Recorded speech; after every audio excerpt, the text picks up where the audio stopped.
Які байкер не любіць хуткай язды? Напэўна, такіх няма, але... Ну, вам никто этого не скажет. Байкеры ў перавышэннях хуткасці, вядома, не прызнаюцца, а таму на дарогах Гомеля чарговая праверка. Под контролем ДАИ водительские поводины и стан транспортных сродков. Цели данного мероприятия – это пресечение грубых нарушений правил дорожного движения. Особое внимание уделено это управление мототранспортом без водительских удостоверений, состояние алкогольного опьянения, также без мотошлемов, особенно с переоборудованной выхлопной системой, либо другими конструктивными изменениями, а также скоростных ограничений.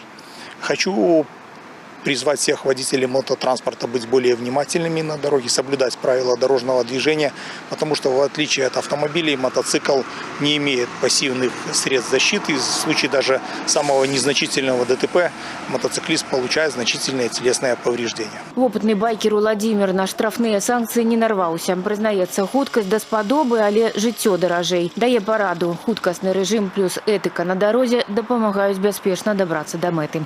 Знаете, надо уступать, как говорится. Лучше в 6 дома, чем полшестого не дома. Лучше, конечно, соблюдать правила дорожного движения. Это спасает не только нас, но и остальных участников дорожного движения. Поэтому надо быть более-менее культурными, соблюдать не только правила дорожного движения, но еще такое, как понимание, этику на дороге.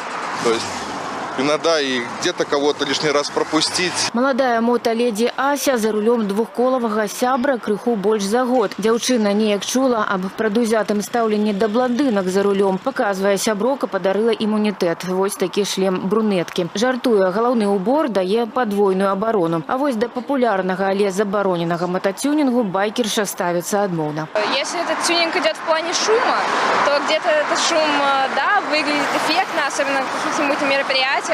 А повседневно это иногда очень неудобно. Иногда этот шум, он и вправду мешает. Особенно семьям, у которых дети, ибо этот шум, он напрягает.